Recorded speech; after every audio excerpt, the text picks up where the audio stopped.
కాప్రా డివిజన్లో చుక్క నీరు దొరక్క అక్కడి ప్రజలు పడరాని కష్టాలు పడుతున్నారు. ట్యాంకర్ల కోసం కళ్ళు కాయలు కాచేలా ఎదురు చూడాల్సిన పరిస్థితి. ఒకవేళ ట్యాంకర్ వస్తే నీటి కోసం కుస్తీలు పట్టాల్సిందే. కాప్రా సాయిబాబా నగర్ నుంచి అక్కడి నీటి కష్టాలపై మరిన్ని వివరాలు మా ప్రతినిధి కార్తిక్ అందిస్తారు. కార్తిక్. హైదరాబాద్ మహానగరంలో నీటి కష్టాలు మొదలయ్యాయి. సమ్మర్ రాకముందే నీటి కోసం పడిగాపులు కాస్తున్న ప్రాంతాలను మనం చూస్తున్నాం. ప్రస్తుతం మనం కాప్రాలోని సాయినగర్లో ఉన్నాం. ఇక్కడ చూస్తున్న డ్రమ్ములన్నీ ఏదో షాప్లో అమ్మడానికి కాదు పెట్టింది, కేవలం వాటర్ నింపుకోవడానికి మాత్రమే ఇన్ని డ్రమ్ములను పెట్టారు.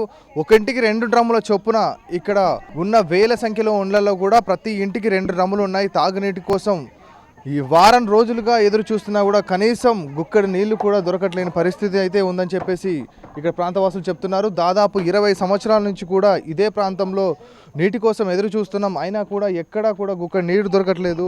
తాగడానికి నీరు లేక ఎన్ని సంవత్సరాలైనా కూడా ఎవరూ పట్టించుకోలేదని చెప్తున్నారు.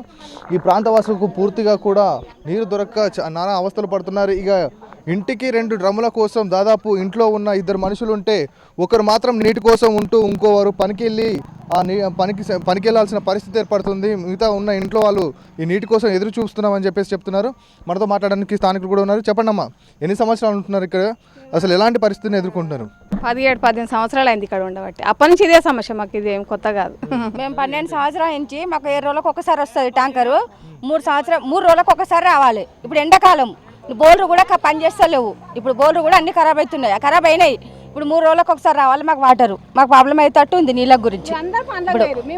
అట్లా ఇప్పుడు మళ్ళీ పండ్ల పోయేటోళ్ళకి కూడా మళ్ళీ వాళ్ళ నీళ్ళు కూడా మేమే పట్టాలి ఉండి. ఇప్పుడు మాకు కూడా ఒక పని ఉంటుంది ఉండదు. ఇప్పుడు మేము నీళ్ళ గురించి కూర్చోవాలి కదా, పొద్దునే రాదు, 9 అవుతుంది మా పిల్లలకి ఎగ్జామ్స్. ఇట్లా 3 రోజులకు ఒకసారి రావాలి నీళ్ళు. నేనైతే హోటల్లో పని చేస్తా. నేను వచ్చే వరకు ఒక సుక్క నీళ్ళు కూడా ఉండవు, మాకు ఒక్క సుక్క నీళ్ళు ఉండవు. ఇప్పుడు నేను వాళ్ళని వీళ్ళని బిందె పట్టుకొని వాళ్ళని వీళ్ళని గిని పోయి రవ్వ మీ కాలు మొక్తావా మీ దండం చేస్తావా అని అడుక్కొని తాగుతున్నాం. మరి ఎట్లా మాకు నీళ్ళకి ఇబ్బంది అవుతుంది. మేమేం తాగాలి, మేమేం చేయాలి చెప్పుర్రి. పొద్దుగాల మేము 5 గంటలకు పోతా హోటల్లో పని చేసుకొని వస్తా, వచ్చే వరకు నీళ్ళు ఉండవు నాకు. నేనేం తాగాలి?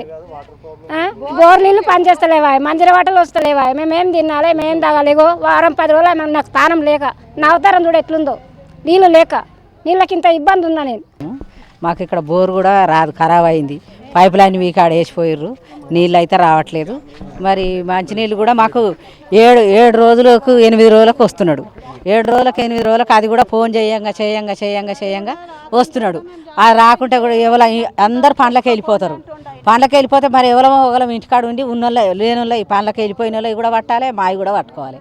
మరి పని చేసుకోకుంటే మాకు వెళ్ళదు కదా. అందరు పండ్లకు పోయేటోళ్ళు పని చేసుకుంటేనే వెళ్తుంది కదా. ఇక్కడ అందరు పని చేసుకుంటే బతికేటోళ్ళే ఉన్నారు. బోర్లలో సరిగా నీళ్ళు వస్తలేవు. ఒక్కొక్కరు ఇంట్లో 5-6 మంది ఉన్నారు. 2 డ్రమ్లో నీళ్ళు వస్తాయి తాగడానికి. అదే వాడుకోవాలి, మళ్ళీ అదే స్నానాలు చేయాలి. కొంచెం బోర్ నీళ్ళు వస్తాయి, అది అందరికీ సరిపోతలేదు. ఇక్కడ కార్పొరేటర్ సార్ గెలిచిండు కానీ ఒక్కసారి కూడా ఏమైంది ఎట్లా గెలిచిన రోజులైంది, ఇటువంటి ఏం ప్రాబ్లం ఉంది అని ఒక్కసారి కూడా ఆయన రాలేదు. ఇక్కడ కనీసం త్రాగునీరు కూడా అందించలేనటువంటి దుస్థితిలో జీహెచ్ఎంసీ ఉంది. ప్రభుత్వం కూడా జీహెచ్ఎంసీకి కేటాయించాల్సినటువంటి నిధుల్ని కేటాయించకపోవడం వల్లే ఇంకొక కారణం కూడా ఉంది. కాంట్రాక్టర్లను అందరినీ సరిచేయాలి. కరెక్ట్గా రోజుకి ఒక్కొక్క ట్యాంకు 8 ట్రిప్పులు ఖచ్చితంగా తిరుగుతుందో లేదో ఇక్కడ ఉన్నటువంటి ఏఈలు కానీ డిఈ గారు కానీ పర్యవేక్షణ చేయాలని చెప్పేసి మేము గతంలో పెద్ద ఎత్తున ఆందోళన చేసాం. డిప్యూటీ కమిషనర్ గారు కూడా అన్ని ప్రాంతాల్లో పర్యటించి ఖచ్చితంగా తిరగాలని చెప్పేసి ఆ 2 రోజులు హడావిడి చేశారు తప్ప ఆ తర్వాత ప్రజలకి మంచినీరు కూడా అందించలేనటువంటి పరిస్థితి యథావిధిగా కొనసాగుతూ ఉంది. యథా రాజా తదా ప్రజ అన్నట్టుగా పరిస్థితి మళ్ళీ ఎక్కడ వేసిన గొంగళి అక్కడే ఉంది. కనీసం మీరు దాహాన్ని తీర్చే ట్యాంకర్లు కూడా సరిగా రాకపోవడంతో నానా అవస్థలు పడుతున్నామని చెప్తున్నారు. మొత్తం మీద అయితే అధికారుల నిర్లక్ష్యమే మాకు ట్యాంకర్లు రాకపోవడానికి కారణం అని చెప్తున్నారు. మొత్తం మీద మార్చి నెలలో ఇలా ఉంది అంటే ఇక రానున్న మే ఆ తర్వాత మా పరిస్థితి ఏంటి అని చెప్పేసి ఇక్కడ ఆందోళన వ్యక్తం చేస్తున్న పరిస్థితి. మొత్తం మీద కనీసం అధికారులు స్పందించి ఇప్పటికైనా మా ప్రాంతానికి కనీసం గుక్కడు దాహం తీర్చడానికి గుక్కడు నీళ్ళు ఇస్తే చాలని చెప్పేసి ఇక్కడ కోరుతున్నారు. ఇది